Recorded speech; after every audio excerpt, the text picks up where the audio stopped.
या देवी सर्वभूतेषु शक्तिरूपेण संस्थिता नमस्तस्यै नमस्तस्यै नमो नमः। नवरात्रा के पावन अवसर पर समस्त देशवासियों को जन अदालत चैनल की ओर से हार्दिक शुभकामनाएं। आप देख रहे हैं जन अदालत समाचार, जनता की बात जनता के साथ, जन अदालत।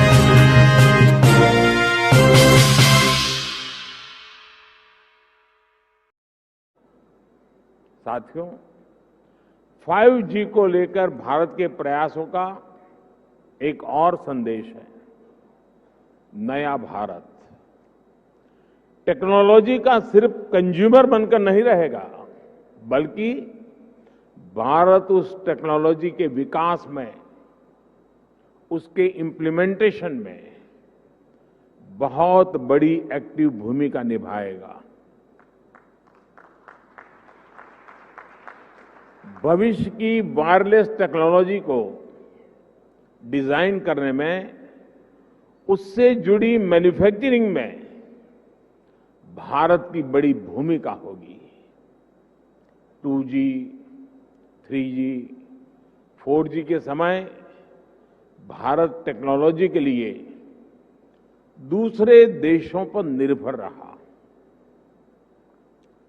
लेकिन 5G के साथ भारत ने नया इतिहास रच दिया है। 5G के साथ भारत पहली बार टेलीकॉम टेक्नोलॉजी में ग्लोबल स्टैंडर्ड तय कर रहा है। भारत लीड कर रहा है। आज इंटरनेट का इस्तेमाल करने वाला हर व्यक्ति इस बात को समझ रहा है कि 5G इंटरनेट का पूरा आर्किटेक्चर बदल कर रख देगा।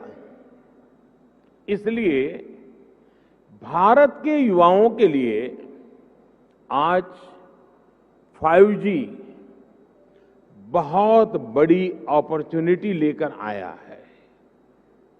मुझे खुशी है कि विकसित भारत का संकल्प लेकर आगे बढ़ रहा हमारा देश दुनिया के अन्य देशों के साथ किस तरह कदम से कदम मिलाकर चल रहा है। ये भारत की बहुत बड़ी सफलता है। डिजिटल इंडिया अभियान की बहुत बड़ी सफलता है। आज 5G लॉन्च के अवसर पर प्रधानमंत्री नरेंद्र मोदी बोले, आज 21वीं सदी की सबसे बड़ी शक्ति का आगाज। कभी आत्मनिर्भर के विचार पर हंसते थे लोग। प्रधानमंत्री Narendra Modi mobile service IMC 2022 के 6ठे एडिशन में 5G सर्विस का शुभारंभ किया।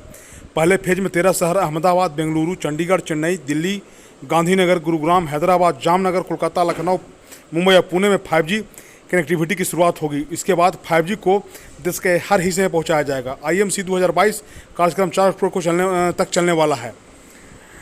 IMC 2022 को इसके आधिकारिक ऐप से भी लाइव देखा जा सकता है। बता दें कि IMC की शुरुआत पहली बार 2017 में की गई थी। पिछले 2 साल से IMC का आयोजन वर्चुअल हो रहा था। प्रधानमंत्री नरेंद्र मोदी ने IMC 2022 को संबोधित करते हुए कहा कि टेक्नोलॉजी एक नशा है, इसका इस्तेमाल सही तरीके से करें। आज देश के 200 से भी अधिक मोबाइल बनाने वाली कंपनी है। पहले हम मोबाइल का आयात कर रहे थे, आज हम निर्यात कर रहे हैं। प्रधानमंत्री नरेंद्र मोदी ने सभा को संबोधित करते हुए कहा कि आज की तेजी से बदलती दुनिया में भारत को शीर्ष पर चढ़ने से कोई नहीं रोक पाएगा। इस स्थान पर हमारा अधिकार है। भारत और भारतीय इससे कम समझौता नहीं कर सकते। चौथी औद्योगिक क्रांति का नेतृत्व भारत करेगा। प्रधानमंत्री नरेंद्र मोदी ने कहा कि भारत में 5G का रोल आउट भारत के दूरसंचार इतिहास में कोई सामान्य घटना नहीं है। यह 140 करोड़ भारतीयों की उम्मीदों और उच्च आकांक्षाओं को अपने कंधे पर उठाए हुए है। 5G के साथ भारत सबका डिजिटल साथ और सबका डिजिटल विकास की दिशा में मजबूती कदम उठाएगा। भारत ने भले ही थोड़ी देर से गुणवत्ता शुरू की हो, लेकिन हम दुनिया की तुलना में उच्च गुणवत्ता वाली और अधिक किफायती 5G सेवाओं को शुरू करेंगे। आज मैं दिसंबर 2023 तक हमारे देश के हर शहर, हर तालुका और हर तहसील में 5G पहुंचाने की जियो की प्रतिबद्धता को दोहराना चाहता हूं। जियो की अधिकांश 5G भारत में विकसित की गई है, इसलिए आत्मनिर्भर भारत की मुहर इस पर लगी है। प्रधानमंत्री ने कहा कि मैं आज पूरे दिल से यह कह सकता हूं कि भारतीय दूरसंचार उद्योग के रूप में हमने जो प्रदर्शित किया उस पर मुझे गर्व है। COI और DTO दोनों से मैं कह सकता हूं कि आज हम नेतृत्व को तैयार हैं और भारतीय मोबाइल कांग्रेस को अब एडिशन मोबाइल कांग्रेस और ग्लोबल मोबाइल कांग्रेस बन जाना चाहिए। प्रधानमंत्री नरेंद्र मोदी ने कहा कि 21वीं सदी की सबसे बड़ी शक्ति का आगाज हुआ है। इससे देश के टेक्नोलॉजी सेक्टर में क्रांति आएगी।